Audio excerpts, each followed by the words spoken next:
Aku kadang suka bingung sih sama orang-orang yang kalau mereka itu masih lajang pengen cepat-cepat menikah dan yang udah menikah pengen lajang kembali.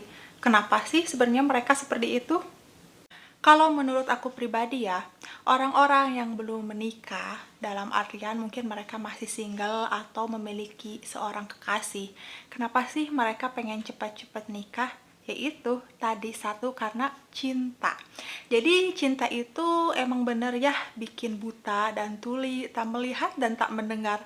Bener-bener ini kayak kata-kata lagu ya gitu loh. Tapi emang itu kenyataannya seperti itu. Sedangkan orang-orang yang udah menikah nih, mereka udah berumah tangga, mereka pengen lajang kembali. Dan kalaupun kita tanya nih sama mereka, penyesalan apa sih yang mereka paling sesali dalam hidupnya? Pasti mereka jawab menikah. Enggak sih, enggak semua orang yang udah menikah menyesal ya. Jadi kalau menurut pandangan aku pribadi sih, orang-orang yang menyesal dalam pernikahan itu rata-rata karena pasangan mereka itu tidak sesuai dengan ekspektasi mereka. Mungkin aja kalau misalnya pas sebelum menikah, pasti kan pasangan kita itu kayak romantis, sayang banget sama kita, apapun yang kita mau selalu dituruti. Pas udah nikah kok beda banget ya, keluar aja gitu sifat aslinya. Emang sih, kalau misalnya dari 1 tahun pernikah, kalau misalnya gini, kita itu baru nikah nih, ya kira-kira setelah 1 tahunan lah, itu pasti ada di masa kita itu pasti lagi romantis-romantisnya ya. Tapi kalau misalnya udah 1 tahun ke sana, ujian itu kan makin nambah nih. Karena kita itu istilahnya makin naik level. Dan kamu pernah dengar nggak sih kalau misalnya pernikahan itu adalah kehidupan yang sesungguhnya? Namun, perlu digarisbawahi ya, kehidupan kita sebelum menikah juga bukan kehidupan yang sesungguhnya. Tetap semua hidup itu adalah yang sesungguhnya. Cuman kan kalau bedanya kalau kita udah nikah itu tentu kita memiliki prinsip tersendiri, tanggung jawab tersendiri tentunya bagi keluarga kecil kita ya. Apalagi kalau misalnya kita udah memiliki anak. Jadi gini ya, buat adik-adik yang manis, sebelum kalian mau menikah, kalian sekarang misalnya punya pacar nih atau kekasih, lalu kalian pengen menikah, ya itu nggak apa-apa sih, hal yang wajar, hal yang normal, namanya juga kalian manusia kan. Tapi ada saran nih dari aku, sarannya apa sih buat cewek atau cowok, kalaupun kalian mau menikah, tolong siapkan dulu mental batin kalian itu harus sehat. Kenapa sih harus sehat? Emang menikah bisa semengerikan itu? Oh enggak juga, karena yang bikin menikah mengerikan atau bahagianya itu kembali kepada diri kita sendiri, bukan kata orang lain. Tentulah pernikahan kita itu gimana kita, bukan kata kendali orang lain, istilahnya kayak gitu.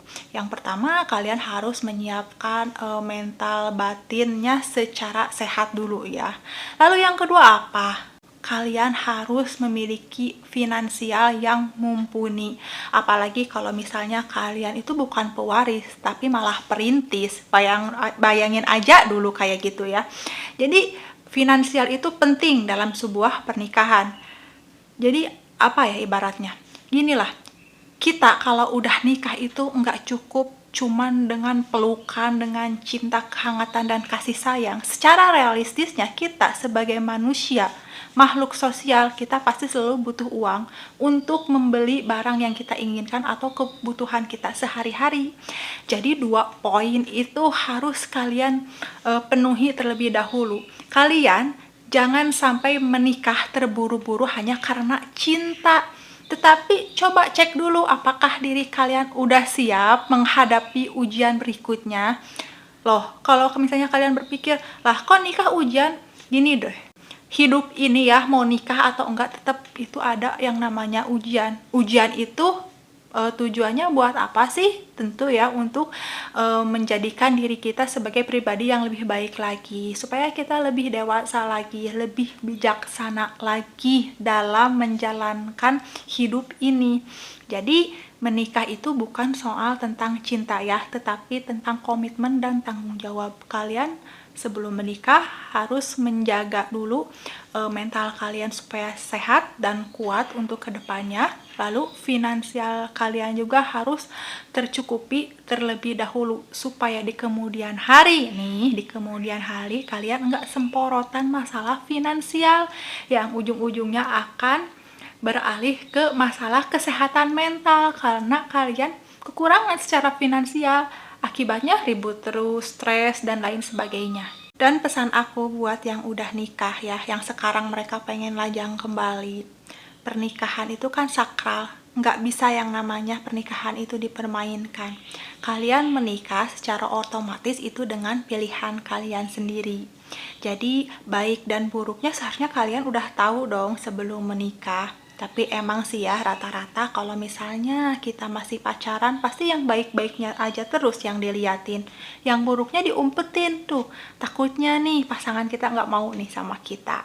Nah, aku udah tahu banget kok banyak surprise yang terjadi ketika nikah, kayak loh kok dia jadi kayak gini ya, loh kok dia jadi kayak gitu ya. Nah, ketika realita tidak sesuai dengan ekspektasi, pasti kita akan merasakan yang namanya pahitnya kecewa. Makanya itu aku selalu berkata bahwa kita itu berharap itu sama Tuhan ya, jangan sama manusia. Karena manusia itu tempatnya hilaf, banyaknya dosa, dan suka mengecewakan. Dan pernikahan itu bukan cuman tentang diri kita doang. Jadi kita itu nggak boleh egois ya sama pasangan kita masing-masing. Tentunya dalam rumah tangga, dalam pernikahan, meskipun kita dicukupi secara finansial, tapi memang kalau soal ribut pasti adalah yang namanya pernikahan. Mustahil rasanya rumah tangga nggak ada yang namanya keributan di dalamnya. Pasti ada yang namanya pertengkaran istilahnya kayak gitu. Cuman yang aku mau tegaskan sekali lagi, setiap pilihan pasti memiliki konsekuensi, dan setiap konsekuensi itu adalah datang dari pilihan kita sendiri. Yang penting dalam rumah tangga itu tetap jaga komunikasi dengan baik, selalu terbuka, selalu jujur apa adanya, jangan pernah ada yang diumpet-umpetin. Supaya apa? Supaya kedepannya kalian itu tetap sehat mental, sehat fisik, dan lain sebagainya. Lalu kalian tidak menyesali pernikahan kalian. Karena aku ingatkan lagi ya, pernikahan itu sakral, tidak untuk dipermainkan. Semoga kalian semua bahagia ya. Dan untuk yang mendengarkan video kali ini, semoga ini bermanfaat ya. Sampai jumpa di video berikutnya. Bye-bye.